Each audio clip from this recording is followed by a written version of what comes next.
এই মেয়েটি তার ভাইয়ের সঙ্গে স্কুল যাচ্ছিল, তখনই তার বয়ফ্রেন্ড সেখানে চলে আসে। তারা একসঙ্গে কথা বলতে বলতে যাচ্ছিল, তখনই তার ভাই বিরক্ত হয়ে তাকে টেনে নিয়ে সেখান থেকে চলে যায়। এটি ছেলেটি খুব বিরক্ত হয়। কিছুটা যাওয়ার পরে দিদিকে বলে, দেখ দিদি, তুই প্লিজ রাগিস না, আমি ওর সঙ্গে তোকে মিশতে দিতে চাই না, কারণ ওরা অনেক বড় লোক, ওরা তোকে ঠকিয়ে দেবে রে, ও তোকে কখনোই বিয়ে করবে না। তখনই দিদি বলে, দেখ ওরা বড়লোক হয়েছে তো কী হয়েছে, ও আমাকে সত্যিকারে ভালোবাসে আর আমিও ওকে অনেক ভালোবাসি। বাড়ি ফিরে ভাই বোন খেতে বসি, তখনই ছেটি মাকে সব কিছু খুলে পড়ে দেয়। দিদির কথা শুনে তার মা তাকে বোঝায়, কিন্তু মেয়েটি কোনো কিছু না বুঝেই বলে, ও আমাকে অনেক ভালোবাসে মা, আমার সঙ্গে কখনো এমন করবে না। কিছুদিন পরে মেয়েটি ছেলেটিকে বিয়ে করে নেয়।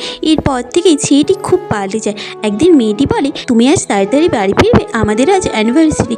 সে বলে, কেন? তোমাকে টাকা দিয়েছি, তুমি বাড়ি যাও, তোমাকে টাকা দিয়ে দিয়েছি, তোমার পার্টি করতে ইচ্ছা হয় পার্টি করে, যা করার ইচ্ছে তাই করে, কখনো আমাকে যাওয়ার চেষ্টা করবে না, আর হ্যাঁ, কখনো বাবার বাড়ি যাওয়ার চেষ্টাও করবে না। এই বলে সে সেখান থেকে চলে যায়। এদিকে মায়ের খুব জ্বর। মেয়েটির ভাই তাকে ডাকতে আসে, তখনই ছেলেটি তাকে অপমান করে সেখান থেকে বের করে দেয়। মেয়েটি শুধু দেখতেই থাকে, তার আর কিছু করার থাকে না। আসলে নিজেদের সামর্থ্যের মধ্যে বিয়ে করাটা উচিত, নাহলে আপনারা কখনোই সম্মান পাবে না।